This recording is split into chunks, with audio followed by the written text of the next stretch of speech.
Hello നമസ്കാരം. ഏറ്റവും പുതിയ സിനിമാ വിശേഷങ്ങളുമായി പുതിയൊരു വീഡിയോയിലേക്ക് എല്ലാവർക്കും സ്വാഗതം. ഇന്ന് ഒക്ടോബർ 31 വെള്ളിയാഴ്ച വിവിധ ഭാഷകളിലായി, അതായത് മലയാളം, തമിഴ്, തെലുങ്ക് എന്നിങ്ങനെ 3 ഭാഷകളിലായി പ്രധാനമായും 3 സിനിമകളാണ് തിയേറ്ററിലെത്തിയിട്ടുള്ളത്. പ്രണവ് മോഹൻലാൽ നായകനെ രാഹുൽ സദാശിവൻ തിരക്കഥ സംവിധാനം ചെയ്ത DS ഇറ എന്ന മലയാളം ഹൊറർ ത്രില്ലർ സിനിമയാണ് ഇതിൽ ആദ്യത്തേത്. ചിത്രത്തിന്റെ പ്രീമിയർ ഷോ കഴിഞ്ഞതോടെ തന്നെ ലോകമെമ്പാടുമായി വമ്പൻ തരംഗമായി മാറിയ ഈ സിനിമയ്ക്ക് നിലവിൽ ഈ മണിക്കൂറുകളിൽ തന്നെ 14,000-15,000 ടിക്കറ്റുകളാണ് വിറ്റഴിച്ചുകൊണ്ടിരിക്കുന്നത്. പ്രണവ് മോഹൻലാലിനോടൊപ്പം ചിത്രത്തിൽ ജിബിൻ ഗോപിനാഥ്, ജയ കുറുപ്പ്, അരുൺ അജുകുമാർ, മനോഹരി ജോയി, സുസ്മിത ഭട്ട്, അതുല്യ ചന്ദ്ര, അനക അശോക് എന്നിങ്ങനെ വമ്പൻ താരനിരയും അണിനിരന്നിട്ടുണ്ട്. കേരളത്തിൽ പ്രീമിയർ ഷോ വഴി ഈ സിനിമ കളക്ട് ചെയ്തത് 81 ലക്ഷം രൂപയായിരുന്നു. സിനിമയുടെ world wide premiere show collection report പുറത്തു വരുമ്പോൾ 1,80,00,000 രൂപയും കളക്ട് ചെയ്തിട്ടുണ്ട്.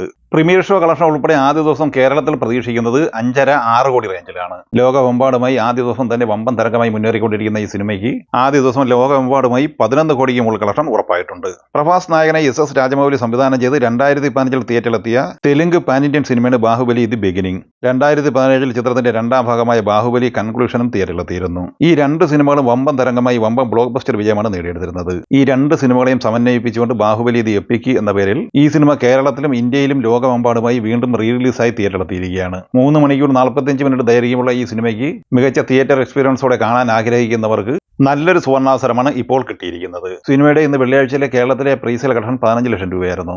ഇന്ന് ഈ സിനിമയുടെ കേരള കളക്ഷൻ പ്രതീക്ഷിക്കുന്നത് 30 ലക്ഷം റേഞ്ചിലാണ്. വേൾഡ് വൈഡ് പ്രീസെയിൽ കളക്ഷനെ ആദ്യ ദിവസം 10 കോടിക്ക് മുകളിൽ നേടിയെടുത്തു കഴിഞ്ഞ ഈ സിനിമ ലോകമെമ്പാടുമായി ആദ്യ ദിവസം 17 കോടിക്ക് മുകളിലാണ് പ്രതീക്ഷിക്കുന്നത്. അങ്ങനെ ബാഹുബലി മികച്ച തുടക്കമാണ് വീണ്ടും തിയേറ്ററിൽ നേടിയെടുത്തിരിക്കുന്നത്.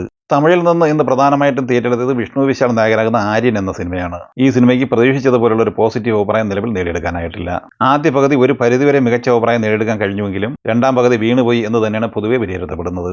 സിനിമയുടെ കളക്ഷനുമായി ബന്ധപ്പെട്ട വിവരങ്ങൾ പുറത്തു വരുമ്പോൾ തമിഴ്നാട്ടിൽ 1 കോടിക്ക് താഴെ മാത്രമാണ് ആദ്യ ദിവസത്തെ കളക്ഷൻ. ഇന്ത്യൻ ഗ്രോസ് കളക്ഷനായി 1.5 കോടി റേഞ്ചിലും പ്രതീക്ഷിക്കുന്നുണ്ട്. വിദേശ കളക്ഷൻ ഉൾപ്പെടെ ആദ്യ ദിവസം 2 കോടി റേഞ്ചിലാണ് പ്രതീക്ഷിക്കുന്നത്. കാന്താര ചാപ്റ്റർ 1 തിയേറ്ററിലെത്തിയിട്ട് ഇന്ന് 30 ദിവസമാണ് പിന്നിടുന്നത്.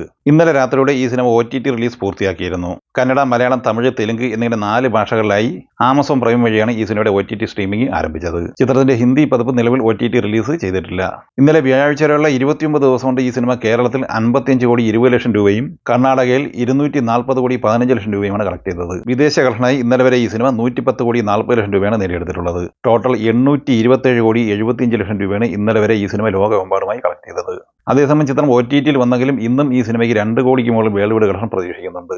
അങ്ങനെ 30 ദിവസം പിന്നിടുമ്പോൾ ലോകമെമ്പാടുമായി 830 കോടിക്ക് മുകളിലാണ് ഈ സിനിമ കളക്ഷൻ നേടിയെടുത്തിരിക്കുന്നത്. പൃഥ്വിരാജ് നായകനായി നവാഗതനായ ജയൻ നമ്പ്യാർ സംവിധാനം ചെയ്യുന്ന മലയാളം ആക്ഷൻ ത്രില്ലർ സിനിമയാണ് വിലായത്ത് ബുദ്ധ.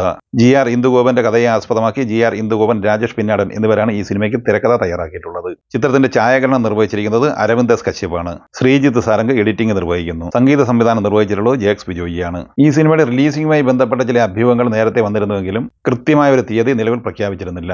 അതേസമയം സിനിമയുമായി ബന്ധപ്പെട്ട് ഇന്ന് പുറത്തു വന്നിരിക്കുന്ന ഏറ്റവും പുതിയ റിപ്പോർട്ട് പ്രകാരം നവംബർ 27 അല്ലെങ്കിൽ ഡിസംബർ 4 എന്നിങ്ങനെയാണ് ഈ ചിത്രത്തിന്റെ റിലീസിംഗ് ആലോചിച്ചുകൊണ്ടിരിക്കുന്നത്. അങ്ങനെ നവംബർ 14 ഈ സിനിമ തിയേറ്ററിൽ എത്തില്ല എന്ന് ഉറപ്പായിട്ടുണ്ട്. ഈ സിനിമകളെക്കുറിച്ചും വീഡിയോ സംബന്ധമായി നിങ്ങളുടെ അഭിപ്രായങ്ങൾ കമന്റായി പറയുക. വീഡിയോ ഇഷ്ടമായി ലൈക്ക് ചെയ്യുക. നമ്മുടെ ചാനൽ സബ്സ്ക്രൈബ് ചെയ്യുന്ന കാര്യം കൂടി പരിഗണിക്കുക. വീഡിയോയുടെ നോട്ടിഫിക്കേഷൻ ലഭിക്കാൻ ബെൽ ഐക്കൺ കൂടി എനേബിൾ ചെയ്യുക. പുതിയ മറ്റൊരു വീഡിയോയുമായി വീണ്ടും കാണാം. എല്ലാവർക്കും ഒരിക്കൽ കൂടി നന്ദി, നമസ്കാരം.